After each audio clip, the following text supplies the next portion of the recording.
Hey everybody, it's Allie, the Canine Nutritionist from Padfootpalms, Poodles, and Pals, and I've got another question and answer for you today. So if you haven't already, join our Facebook group. You can ask questions and I will answer them either in text or like this in a video. Okay, so our question today is from Sadie, and Sadie posted a bunch of pictures of ingredient lists. Thank you for that, by the way. Makes my life a lot easier. And she said, I tried searching through the group. I'm so sorry if this has been answered before, but I was interested in making our own raw food.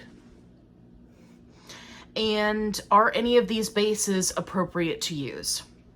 So this is a great question. And Sadie, I'm so glad that you included all the different varieties that you did. And if you're wondering why I'm kind of off center here, it's because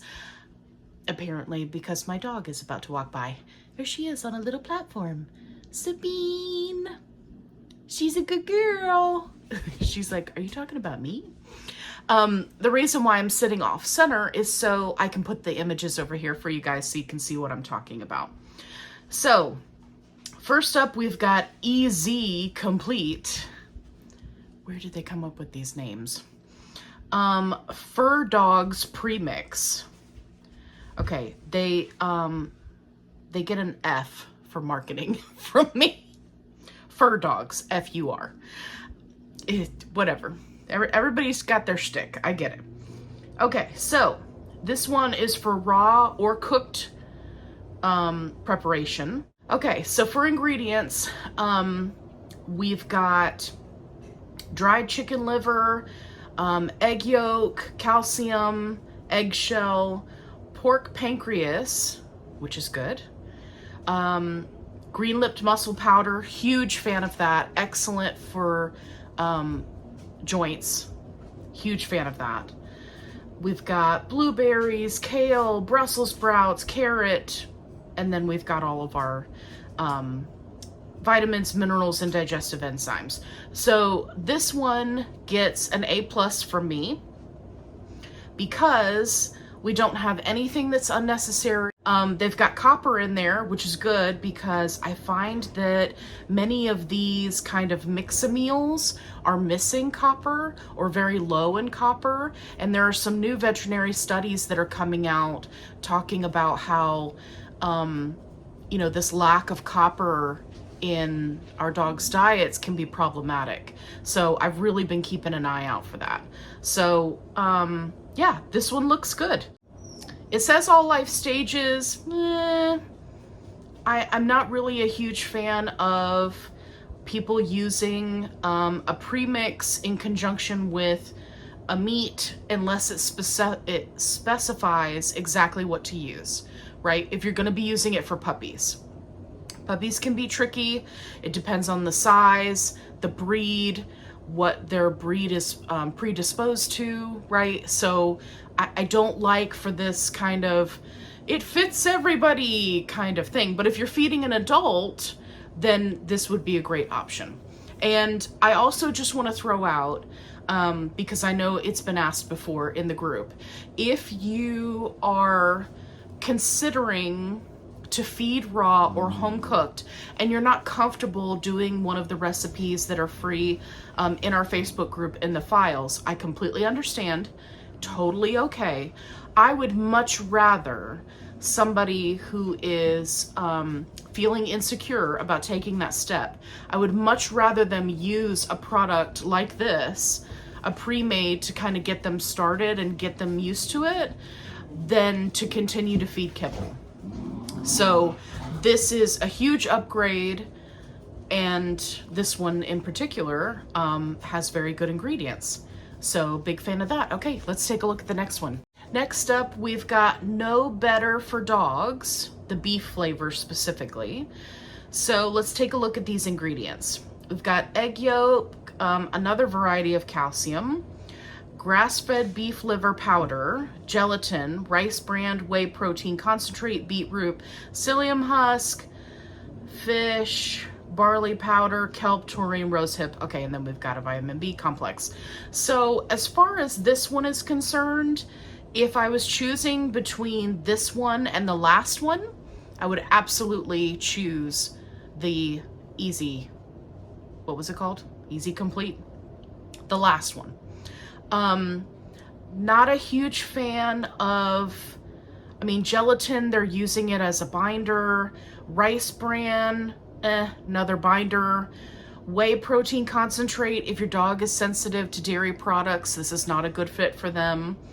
The barley grass powder, if your dog has environmental allergies, this could trigger some of those allergies. You got to be careful both with barley and barley grass, although those are not the same thing, just so you know. This one, I would give this one a C. You know, if I was giving it a rating.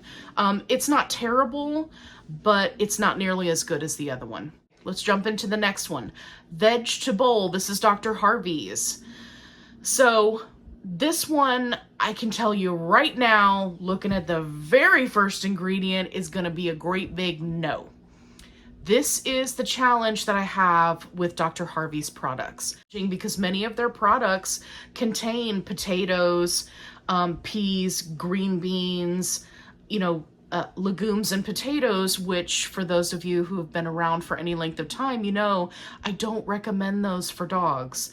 And this is the very first ingredient right off the bat. We've got sweet potatoes, then carrots, then regular potatoes. I'm a potato. That's really all I gotta say. I know there's a lot of weird things going on in the world right now. But for right now, I'm a potato. And there's nothing that's gonna stop me from being a potato. And maybe you could find some peace and comfort in the fact that I am a potato. So, this is gonna be a great big no from me. It doesn't even rate on the chart.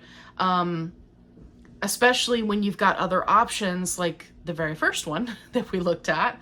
Next up is another Dr. Harvey's. This is the Canine Health variety with the red label. So again, we're back to where we were with sweet potatoes, peas, green beans. They're like, this is too much. I like to keep my starch components to less than 3. Ideally, there should only be 1. 0 would be perfect. And then, hi puppy. And then if you are, you know, seeing a bunch of potatoes and peas and legumes, that's not a good option. So this one also definitely a no. Let's go on to the next one. This is the Dr. Harvey's Paradigm. This is the purple label.